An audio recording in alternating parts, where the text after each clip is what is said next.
നമ്മൾ മലയാളികളെ സംബന്ധിച്ചിടത്തോളം അതൊരു പ്രത്യേക വികാരമാണ്.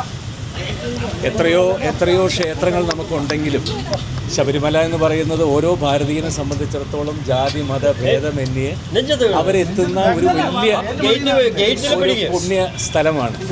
അപ്പോൾ അവിടെ ഇത്തരം ഒരു സ്കാം എന്തെങ്കിലും നടന്നിട്ടുണ്ടെങ്കിൽ അത് 100% വെളിച്ചത്ത് കൊണ്ടുവരികയും അതിനകത്ത് ബന്ധപ്പെട്ടിട്ടുള്ളവരെ എല്ലാം വെളിച്ചത്ത് കൊണ്ടുവരാൻ ഓരോ മലയാളിയും ബാധ്യസ്ഥനാണ്. ആ ഒരു മലയാളിയുടെ കൂട്ടത്തിൽപ്പെട്ട ഒരാൾ തന്നെയാണ് ഞാനും.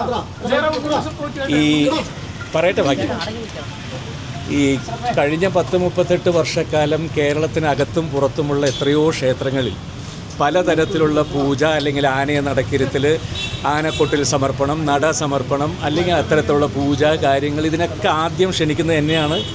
ഞാൻ കഴിവതും പോകാറുണ്ട്. അത്തരത്തിലാണ് ഇതുമായിട്ട് ബന്ധപ്പെട്ട ആൾക്കാരും എന്നെ പൂജയ്ക്ക് വിളിക്കുകയും ഈ നട കൊണ്ടുപോകാൻ വേണ്ടിയിട്ടും ഇതിനെയൊക്കെ എന്നെ പല പ്രാവശ്യം ഇവർ വിളിച്ചുകൊണ്ട് പോയിട്ടുണ്ട്. അപ്പോൾ ഇതിൻ്റെയൊക്കെ പിന്നിൽ കള്ളത്തരങ്ങൾ എന്തെങ്കിലും നടന്നിട്ടുണ്ടോ എന്നുള്ളത് അന്വേഷിക്കാൻ ബഹുമാനപ്പെട്ട കോടതിയും ബന്ധപ്പെട്ട ആളുകളും എല്ലാം ഇതിൻ്റെ പുറകിലുണ്ട്.